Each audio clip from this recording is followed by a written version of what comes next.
आज हम VSEPR theory में Ab3 और Ab4 मॉलिक्यूल की टाइप्स को पढ़ेंगे और उन Ab3 और Ab4 टाइप्स में कुछ एक्सेप्शनल केसेस हैं उनको भी हम डिस्कस करेंगे।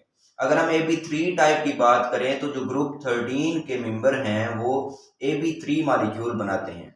जैसे मिसाल के तौर पर बोरोन क्या करता है, 3 क्लोरीन के साथ मिलता है और BCl3 बनाता है। इसी तरह अगर हम बात करें ग्रुप 14 की तो ये क्या करते हैं, Ab4 टाइप बनाते हैं। जैसे कार्बन क्या करता है, 4 क्लोरीन के साथ मिलता है और क्या बनाता है, CCl4 बना लेता है। अगर हम बात करें तो इसमें एक्सेप्शनल क्या केसेस हैं, जैसे मिसाल के तौर पर boron, aluminium, gallium, indium, thallium, ये सारे क्लोरीन के साथ मिलते हैं तो ये कोवलेंट बॉन्ड बनाते हैं, ठीक है। लेकिन अगर क्या करें, थेलियम आयोडीन के साथ मिले तो ये आयोनिक कंपाउंड बनाता है, ठीक है।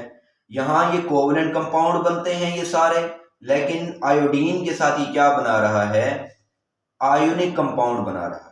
और अगर यहाँ हम देखें तो जो थेलियम है उसकी ऑक्सीडेशन स्टेट यहाँ +1 है।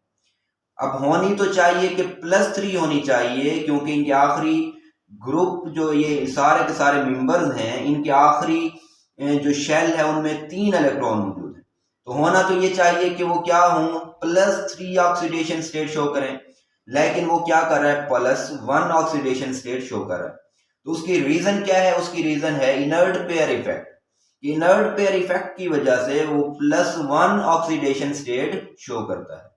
इसी तरह अगर हम बात करें Ab4 में तो ये कार्बन, सिलिकॉन, जर्मीनियम ये क्या करते हैं, 4 दूसरे एटम के साथ बॉन्ड बनाते हैं। लेकिन अगर हम बात करें टिन और लेड की तो ये सिर्फ 2 एटम के साथ बॉन्ड बना सकते हैं, यानी इनकी ऑक्सीडेशन स्टेट भी तब्दील हो गई। या इनकी ऑक्सीडेशन स्टेट तो 4 है, लेकिन टिन और लेड की ऑक्सीडेशन स्टेट क्या है, +2। तो यहाँ ये क्या कर रहे हैं, +2 ऑक्सीडेशन स्टेट शो कर रहे हैं। तो ये भी क्यों हुआ, ये भी इनर्ट पेयर इफेक्ट की वजह से हुआ, जिसकी वजह से क्या कर रहे हैं, +4 की बजाय +2 ऑक्सीडेशन स्टेट शो कर रहे हैं। तो अगर हम बात करें कि ग्रुप जो 13 है उससे लेकर ग्रुप 16 तक ये सारे के सारे क्या करते हैं, इनर्ट पेयर इफेक्ट शो करते हैं, ठीक है। और इनर्ट पेयर इफेक्ट भी क्या होता है, ग्रुप में ऊपर से नीचे आए तो इनर्ट पेयर इफेक्ट क्या होता है, बढ़ता जाता है, ठीक है। तो यानी इनके जो निचले मेंबर्स हैं वो क्या करते हैं, सबसे ज्यादा इनर्ट पेयर इफेक्ट शो करते हैं। जैसे हम अगर बात करें जर्मीनियम की तो ये +4 भी करता है और +2 भी करता है, ठीक है। लेकिन जो टिन और लेड हैं ये क्या करते हैं, सिर्फ +2 ही ऑक्सीडेशन स्टेट शो करते हैं। तो ऐसा क्यों होता है, उसकी रीजन ये है कि जो इनर्ट पेयर इफेक्ट है, ठीक है, पहले तो इसको जान लें कि इनर्ट पेयर इफेक्ट होता क्या है। हम एग्जांपल ले लेते हैं लेड और थैलियम की। तो लेड जो है उसमें जो 2 इलेक्ट्रॉन है, यानी इलेक्ट्रॉन का जो पेयर है, ठीक है, ये जो इलेक्ट्रॉन का पेयर है वो s में मौजूद है और ये जो 2 इलेक्ट्रॉन है ये p में मौजूद है, ठीक है। अब कार्बन की तरह होना चाहिए कि ये इलेक्ट्रॉन जंप करके यहां पहुंच जाए, एक्साइट हो जाए, और एक्साइट होने के बाद ये 4 बॉन्ड बना ले। लेकिन ये 2 कब बनाएगा, जब ये इलेक्ट्रॉन यहाँ एक्साइट होकर नहीं आएगा तब ये 2 ऑक्सीडेशन स्टेट शो करेगा, वरना क्या करेगा, +4 ऑक्सीडेशन स्टेट शो करेगा। तो यहाँ भी थैलियम क्या करेगा, यहाँ इलेक्ट्रॉन एक्साइट होकर यहाँ आएगा तो ये +3 ऑक्सीडेशन स्टेट शो करेगा, वरना क्या करेगा, +1। अब हो क्या रहा है इनमें कि ये इलेक्ट्रॉन एक्साइट नहीं हो रहा, इसी वजह से ये +2 ऑक्सीडेशन स्टेट शो करता है और ये +1 ऑक्सीडेशन स्टेट शो करता है। तो ये एक्साइट क्यों नहीं हो रहा, तो इसकी क्या रीजन है वो आगे हम डिस्कस करते हैं। अब ये जो एक्साइट नहीं होता जिसकी वजह से ये जो इलेक्ट्रॉन का पेयर है वो इनर्ट हो जाता है, यानी बॉन्डिंग में पार्टिसिपेट नहीं करता। तो वो बॉन्डिंग में पार्टिसिपेट अगर नहीं कर रहा तो इसको हम क्या कहेंगे, इनर्ट पेयर कहेंगे। इनर्ट का मतलब बॉन्डिंग में पार्टिसिपेट नहीं कर रहा, रिएक्शन में पार्टिसिपेट नहीं कर रहा वो। तो इसीलिए ये क्या होगा, इनर्ट पेयर होगा और इस इफेक्ट को क्या कहेंगे, इनर्ट पेयर इफेक्ट कहेंगे। और ये जो इनर्ट पेयर इफेक्ट है वो इलेक्ट्रॉन के एक्साइट ना करने की वजह से शो हो रहा है, ठीक है। तो वो इलेक्ट्रॉन एक्साइट क्यों नहीं हो रहे, तो उसकी रीजन क्या है, तो उसको समझने के लिए हमें रिलेटिविस्टिक इफेक्ट को जान लेना जरूरी है।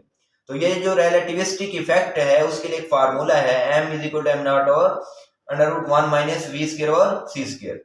तो अगर हम बात करें m की, तो m रिलेटिविस्टिक मैस है, यानी रिलेट करके हम मैस को निकालते हैं। किससे रिलेट करेंगे? m नॉट से। m नॉट क्या है इसमें?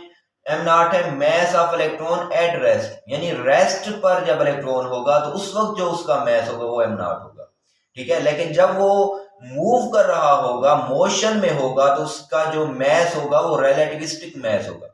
अब हमें पता है कि इलेक्ट्रॉन जो है वो रेस्ट पर नहीं होता, बल्कि क्या होता है, वो मूव कर रहा होता है। तो इस वजह से हम क्या निकालेंगे? रिलेटिविस्टिक मैस को। अगर हम बात करें कि किसी इलेक्ट्रॉन की वेलोसिटी जो है वो बढ़ गई है, ठीक है, जो v बढ़ेगी उसकी, तो v बढ़ने से क्या होगा? v square over c square की वैल्यू क्या हो जाएगी? इंक्रीज हो जाएगी। यानी वेलोसिटी के बढ़ने से v square over c square overall value क्या हो जाएगी? इंक्रीज हो जाएगी, ठीक है। जब v square over c square increase होगी तो ये जो ओवरऑल वैल्यू है 1 minus v square over c square ये डिक्रीज हो जाएगी, और इसके डिक्रीज होने से क्या हो जाएगा? m बढ़ जाएगा। यानी सिंपल हम कह सकते हैं कि वेलोसिटी बढ़ने से रिलेटिविस्टिक मैस बढ़ जाएगा। क्या होगा? वेलोसिटी बढ़ने से रिलेटिविस्टिक जो मैस है वो क्या हो जाएगा? बढ़ जाएगा, ठीक है।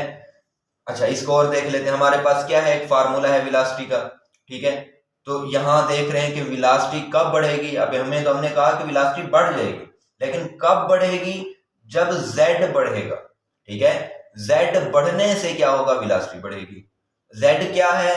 न्यूक्लियर चार्ज है, ठीक है। यानी जब न्यूक्लियर चार्ज बढ़ेगा तो हम कहेंगे कि वेलोसिटी बढ़ गई, और वेलोसिटी बढ़ने से हम क्या कहेंगे? कि रिलेटिविस्टिक मैस बढ़ गया, ठीक है। अब हमें पता चल गया कि जब z बढ़ता है तो वेलोसिटी बढ़ती है, वेलोसिटी बढ़ने से क्या होता है? मैस बढ़ जाता है, ठीक है। अब और देख लेते हैं कि हमारे पास रिलेशन है कि जब मैस बढ़ता है तो क्या होता है? रेडियस डिक्रीज हो जाता है, ठीक है। मैस बढ़ने से क्या होगा? रेडियस डिक्रीज हो जाएगा, ठीक है। अब कहेंगे कि यहाँ z भी तो बढ़ रहा है, ठीक है, लेकिन z भी बढ़ रहा है तो यहाँ वेलोसिटी भी तो बढ़ रही है ना, ठीक है।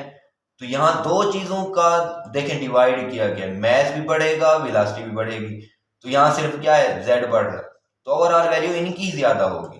तो जब ओवरऑल वैल्यू इनकी ज्यादा होगी, जब इनको मल्टीप्लाई करेंगे, तो सिंपल सी बात है कि रेडियस क्या होगा? डिक्रीज ही होगा। यानी मैस के बढ़ने से हम क्या कहेंगे? कि रेडियस डिक्रीज हो गया। रेडियस डिक्रीज होने से क्या हुआ? ठीक है, रेडियस डिक्रीज होने का मतलब यही है कि जो सब शेल हैं वो क्या हो जाएंगे? श्रिंक हो जाएंगे, ठीक है। यानी जो उनके इलेक्ट्रॉन्स हैं वो न्यूक्लियस के करीब आ जाएंगे, ठीक है। ये बात गौर से सुन लें कि जो सब शेल्स होते हैं वो श्रिंक हो जाते हैं। रेडियस डिक्रीज होने का मतलब यही है कि जो सब शेल्स हैं वो डिक्रीज हो गए, श्रिंक हो गए हैं। और श्रिंक होने का मतलब है कि जो इलेक्ट्रॉन्स हैं वो क्या हो गए? न्यूक्लियस के करीब आ गए। और इलेक्ट्रॉन जब न्यूक्लियस के करीब आएंगे तो उन पर न्यूक्लियस की अट्रैक्शन क्या हो जाएंगी? बढ़ जाएंगी, ठीक है। अब इसमें एग्जांपल देख लें कि जो जिंक है और मरकरी है, तो क्योंकि मरकरी का जो Z है वो ज्यादा है तो इसका जो 4s होगा वो स्मॉल होगा। स्मॉल होने का मतलब यही है कि जो 4s में इलेक्ट्रॉन्स होंगे वो न्यूक्लियस के ज्यादा करीब होंगे। 4s में जो इलेक्ट्रॉन होंगे वो न्यूक्लियस के ज्यादा करीब होंगे बनिस्बत जिंक में 4s में जो इलेक्ट्रॉन है वो होंगे, ठीक है।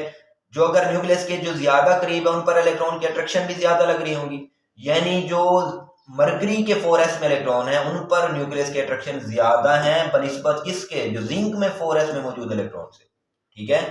तो हम कह सकते हैं कि जिसका Z ज्यादा होता है उसमें जो 4s या जो s में इलेक्ट्रॉन मौजूद होते हैं उस पर अट्रैक्शन ज्यादा लग रही होती है, ठीक है। तो यहां भी देखें तो ऊपर से नीचे जब आते हैं तो Z की वैल्यू बढ़ती है। तो Z की वैल्यू बढ़ने से क्या होता है? जो इलेक्ट्रॉन सब शेल में मौजूद हैं, s में मौजूद हैं, उन पर इलेक्ट्रॉन न्यूक्लियस की अट्रैक्शन बढ़ गई है। तो न्यूक्लियस की अट्रैक्शन जब बढ़ेगी तो ये एक्साइट कैसे होगा? इनकी एक्साइटेशन पॉसिबल नहीं हो पाएगी।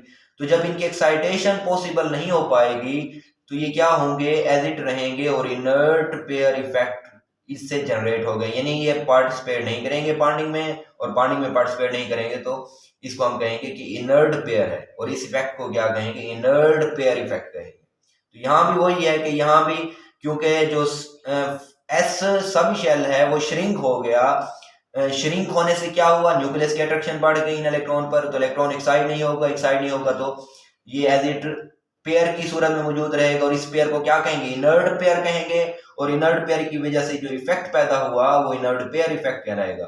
ठीक है, और वो इफेक्ट क्या है, वो इफेक्ट ये है कि वो सिर्फ क्या करेगा, अब एक इलेक्ट्रॉन बांडिंग में पार्टिसिपेट करेगा, यानी +1 ऑक्सीडेशन स्टेज को करेगा।